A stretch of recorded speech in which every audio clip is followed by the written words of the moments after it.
Hey BCMA family, it's Miss Jess. I decided I'm gonna read your book. We have some time. So this is one of my very favorites when I was a teacher. I will promise to try not to cry. So I'm gonna read about 10-15 pages every day and post it on my YouTube account. It'll be unlisted, but you'll have the link so you can access it, because that is what publishers are saying right now for us, to post them unlisted and then take them down when the school year ends. So here we go with The One and Only Ivan by Catherine Applegate. She writes lots of books, but this is great because there's also a picture book here in this building, and when I find it, I'll do that one too.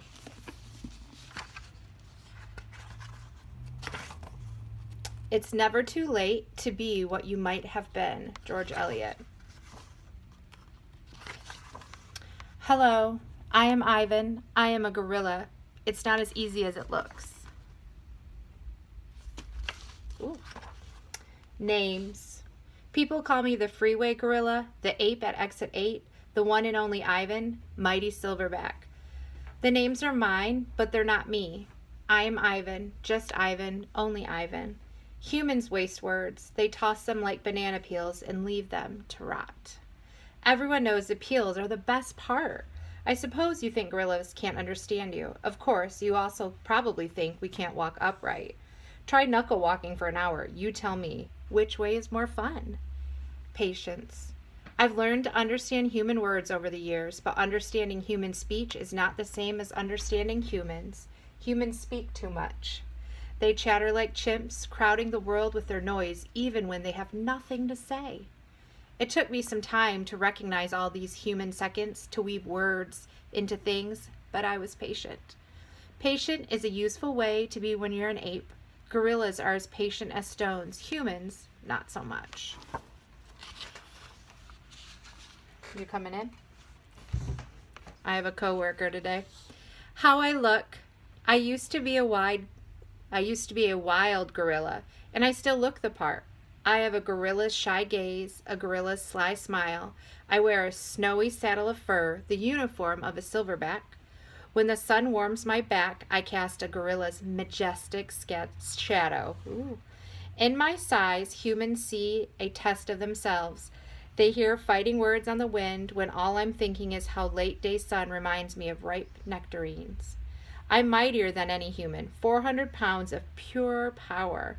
My body looks made for battle. My arms outstretched span taller than the tallest human. My family tree spreads wide as well. I am a great ape, and you are a great ape, and so are chimpanzees and orangutans and bonobos, all of us distant and distrustful cousins. I know this is troubling. I too find it hard to believe there is a connection across time and space linking me to a race of ill-mannered clowns. Chimps. There's no excuse for them. The Exit 8 Big Top Mall and Video Arcade. You don't have to wave, it's a video. I live in a human habitat called Exit 8 Big Top Mall and Video Arcade. We are conveniently located off I-95 with shows at 2, 4, and 7, 365 days a year. Mac says that when he answers the trilling telephone. Mac works here at the mall. He's the boss. I work here too. I'm the gorilla.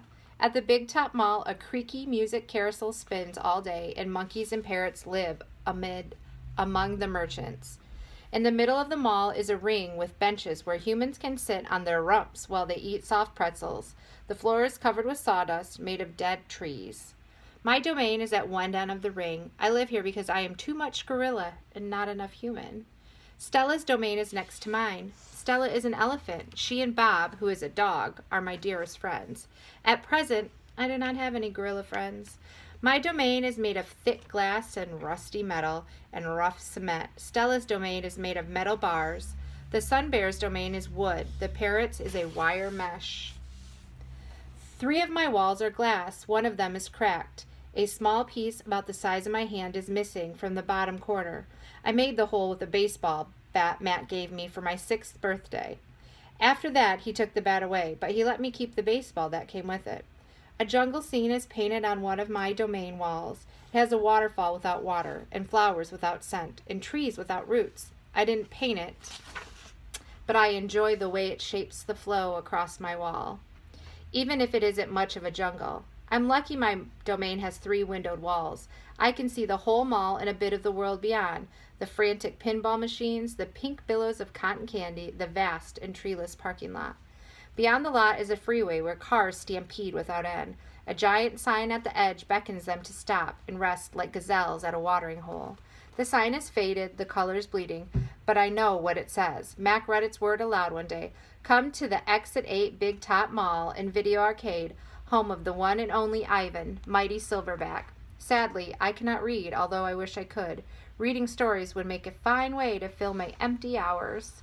However, once I was able to enjoy a book left in my domain by one of my keepers. It tasted like termite. The freeway billboard has a drawing of Mac in his clown clothes and Stella on her hind legs and an angry animal with fierce eyes and unkempt hair. The animal is supposed to be me, but the artist made a mistake. I am never angry. There's a picture of it. He's never angry. Anger is precious. A silverback uses anger to maintain order and warn his troop of danger. When my father beat his chest, it was to say, beware, listen, I am in charge. I am angry to protect you because that is what I was born to do. Here in my domain, there's no one to protect. The littlest big top on earth. Can I sit on your lap? My neighbors here at the Big Top Mall know many tricks. They are educated, lot more accomplished than I. One of my neighbors plays baseball, although she is a chicken. Another drives a fire truck, although he is a rabbit. I used to have a neighbor, a sleek and thoughtful seal, who could balance a ball on her nose from dawn till dusk.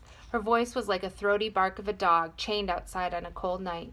Children wished on pennies and tossed them into her plastic pool. They glowed at the bottom like flat copper stones. The seal was hungry one day, or bored, perhaps, so she ate 100 pennies. Mac said she'd be fine. He was mistaken. Mac calls our show the littlest big top on earth. Every day at 2, 4, and 7, humans fan themselves, drink soda, applaud. Babies wail. Mac, dressed like a clown, pedals a tiny bike. A dog named Snickers rides on Stella's back. Stella sits on a stool. It's a very sturdy stool. I don't do any tricks. Mac says it's enough for me to be me. Stella told me that some circuses move from town to town. They have humans who dangle on ropes twirling from tops of tents. They have grumbling lions with gleaming teeth and a snaking line of elephants, each clutching a limp tail in front of her. The elephants look far off into the distance so they won't see the humans who want to see them. Our circus doesn't migrate. We sit here like an old beast too tired to push on. After our show, humans forage through the stores. A store is where humans buy things they need to survive.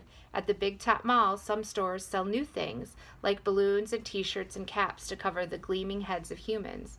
Some stores sell old things that smell dusty and damp and long forgotten. All day I watch the humans scurry from store to store. They pass their green paper, dry and old leaves and smelling of thousands of hands, back and forth and back again. They hunt frantically, stalking, pushing, grumbling. Then they leave, clutching bags filled with things, bright things, soft things, big things. But no matter how full the bags are, they always come back for more. Humans are clever indeed. They spin pink clouds you can eat. They build domains with flat waterfalls, but they are lousy hunters. All right, we're going to stop there for today, and I will add some more as the week goes on. Bye. Say bye.